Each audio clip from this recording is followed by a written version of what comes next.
Bro Acun, buset. Ini topinya makin kesini makin keren aja nih produk Morning Glory terbaru kayak ini ya. Ya, kau tahu? Tahu dong, aku juga pakai nih. Ya. No Bro, morning, no no glory. morning, no more glory. Bro, gua mau nanya nih. Iya. Ini kan ada perkembangan berita terbaru nih berkaitan dengan keluarnya seorang terpidana Ya. yang sebut saja inisialnya Saiful Jamil ya dalam hal ini. Jadi ini banyak sekali kontroversi di masyarakat. Kasih tahu. Jangan kasih tahu sama Jamil ini Ngomong ya, ini kan kontroversi sekali di masyarakat ini. Ulang. Nggak apa-apa. Enggak, Nggak apa-apa. Kita no sensor ya. Nggak apa-apa, eksek ini kita nggak sensor nih.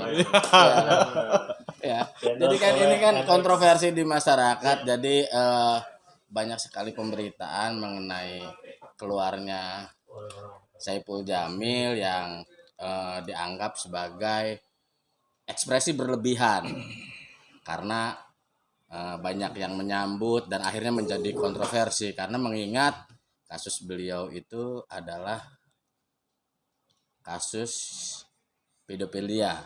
Oh itu? Iya. Ada dua bro. Ada dua. Apa kasusnya yang lo tahu? Suap. Oh, dan suap. Iya.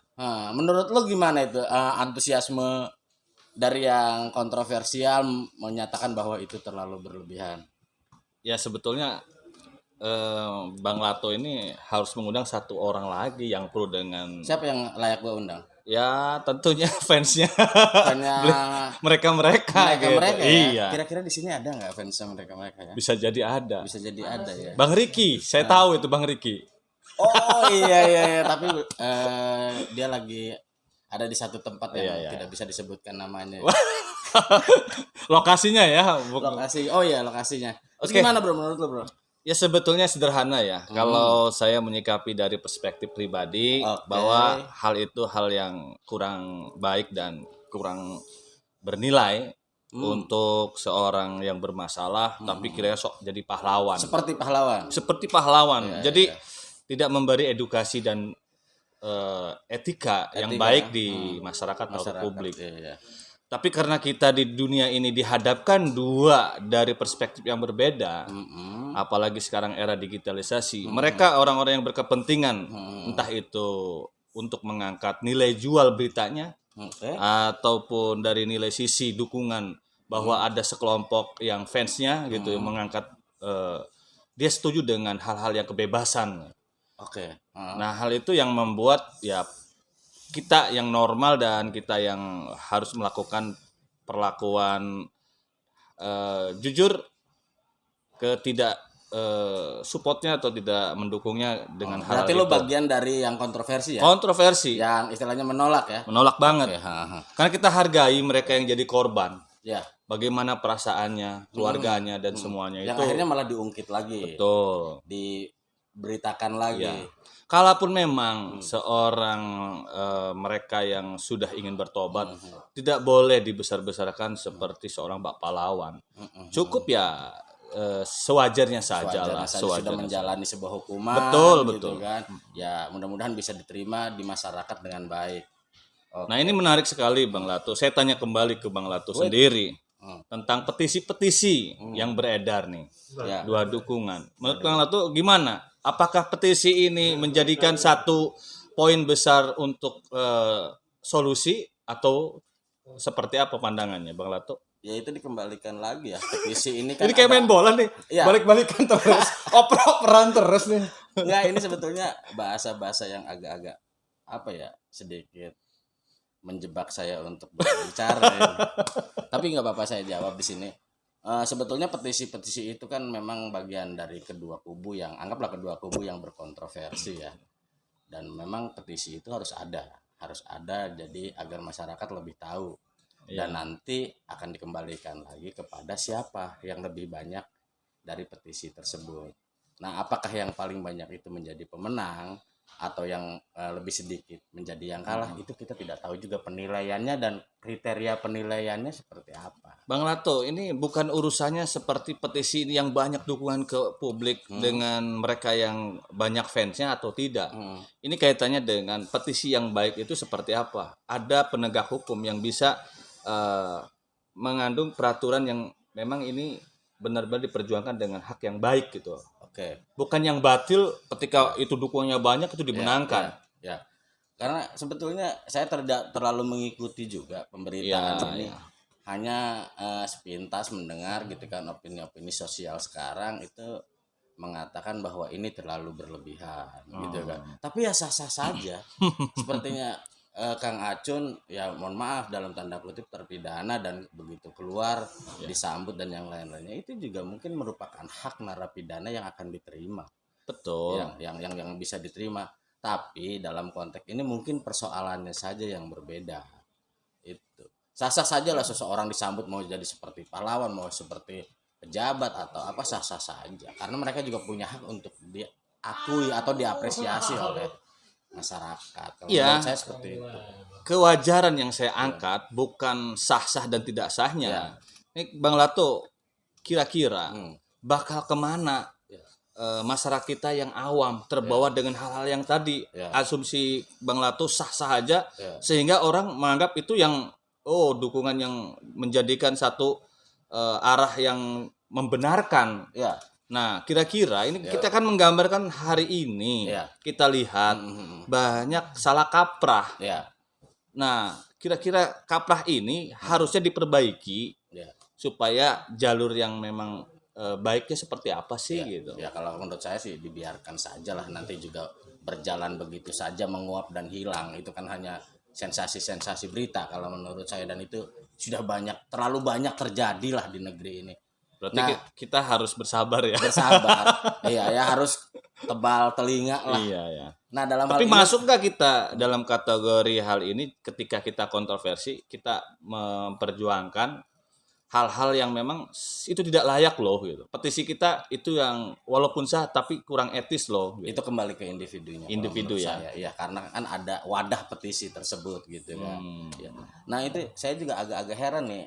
Ada satu berita lagi, ternyata seorang agnostik itu harus nyabu dan harus nonton film gay. Ini saya enggak ini menurut Kang Acun, antara keagnostikan dengan nyabu dan nonton film gay ini ada korelasinya atau tidak sih sebetulnya?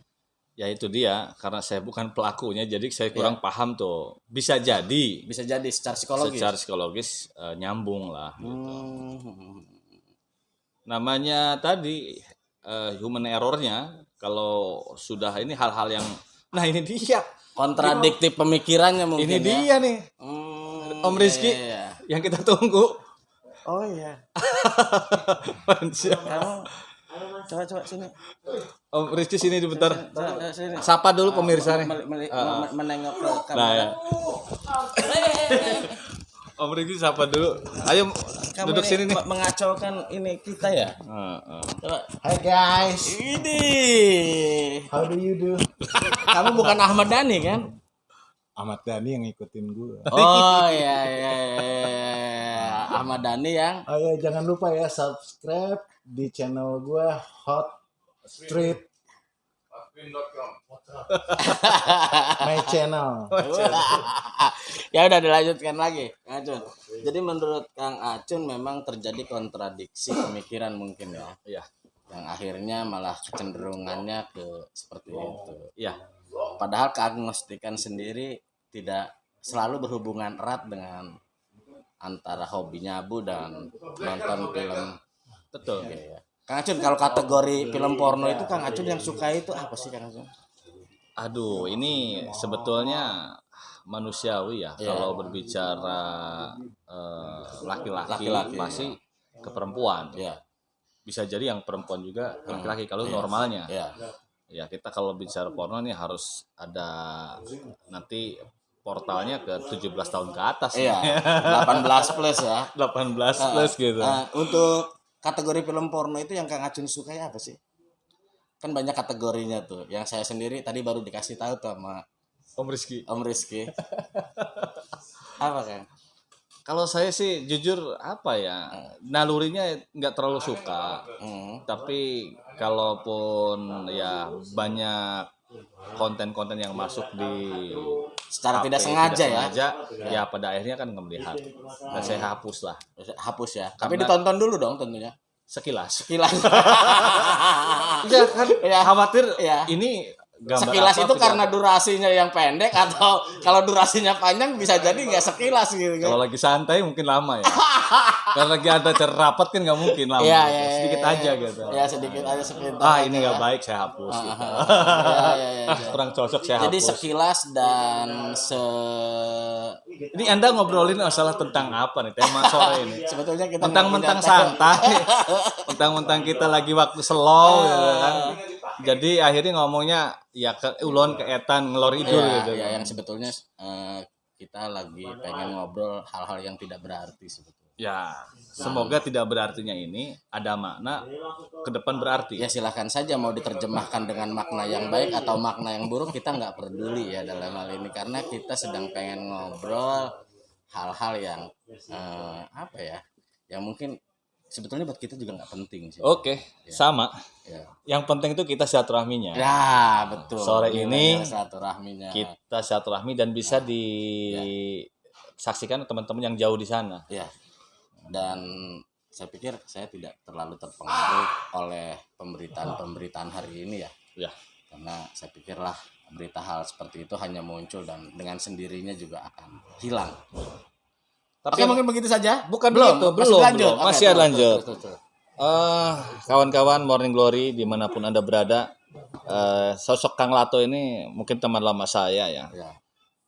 Kita belum tahu nih, Kang Lato ini mungkin punya perjalanan yang istimewa, yang unik dan antik seperti barang orang-orang kuno. Orang-orang kuno ya. Nah, dan kita Kang Lato hari ini bisa- bahasanya tentang pemuda ya. Pemuda. Saya Ini sebetulnya pemuda sudah- masa lalu nih ya. Saya sebetulnya sudah tidak pemuda ya. Iya. Kan saya bicara pemuda masa Pemuda lalu. masa lalu ya. Bukan tua ya. Anda Iya. tuh masih belum tua nih. Belum tua, hanya Cuman pemuda masa lalu ya. Iya. Iya, masih masuk kategori pemuda. Nah, bisa diceritakan Kang Lato perjalanan pemuda Anda apakah pernah mengalami perasaan pahit atau justru menurut Anda saya bahagia dan perjalanan hidup manis lah. Secara umum. Dan menurut saya ya, perjalanan pemuda saya itu ya sama, tidak penting juga seperti obrolan kita hari Oh, ini. tidak penting ya. Tidak penting juga. Tapi Karena tidak saya ada bukan masalah. siapa-siapa yang memang harus berbagi dalam hal ini gitu. Ini katanya nih, Ya. Kang Lato ini sosok aktivis ya. Wih, Aktivis di mana-mana ada. Silakan di Kota Serang namanya Kang Agus itu banyak. banyak ya. Bisa dibuktikan di Pasar Rawa Kang Agus ada. Ada, benar. Di Royal ada Kang Agus. ya. Di Ceceri Pangkalan juga Bahkan ada. yang menangis-nangis di TikTok, manggil-manggil Agus juga ada ya. Iya. Kan terbukti kan Agus Ya, itu. Iya. Mohon maaf, Bahkan, mohon maaf Agus. Mohon maaf Agus. udah kayaknya obrolan kita makin nggak penting ya. Kok jangan tutup dulu, Bro. Jangan tutup dulu terus. Nah, ya, lanjut kan. Nah ini Kang Agus ini aktivitasnya adalah seorang apa ya? Seorang kapiten. Pengembara. Ya. Baik itu di apa namanya pergerakan aktivitas pemuda, entah mempelopori apa. Ya. Bisa diceritakan pernah aktif di mana saja Kang Agus? Saya tidak pernah aktif di mana saja dan saya tidak pernah mempelopori apapun sebetulnya. Nah ini dia. Saya nih. hanya menjalani hidup sesuai dengan apa ya? Ini gimmick atau apa? Waktu Iya. saya lihat rambut Anda, wah, Merah sudah semua. melakukan kegiatan di Karang Taruna, Iya. sudah melakukan di kegiatan perjuangan aktivitas politiknya. Itu sebetulnya hanya apa ya? Hanya Sendagurau. cerita-cerita yang saya karang sebetulnya itu sebetulnya tidak ada hubungan sama sekali dengan aktivitas saya sesungguhnya gitu ya. Saya ini dari dulu hobi mengarang cerita dan mengarang apapun gitu. Kayaknya nggak penting juga ya ngobrolin masa lalunya Kang Agus ya, karena dia nggak bakal ngeluarin latar belakang ataupun kepribadiannya. Yang pasti hari ini kita ngobrol santai, ya juga kita tetap jalin silaturahminya. Ngomong durasi udah agak 15 menit belum? Coba tolong kameramen dilihat durasi kami sudah 15 menit belum untuk standaritas ini ya. Sampai jumpa Oke, di lain sampai jumpa. kesempatan. No morning, no No glory. glory.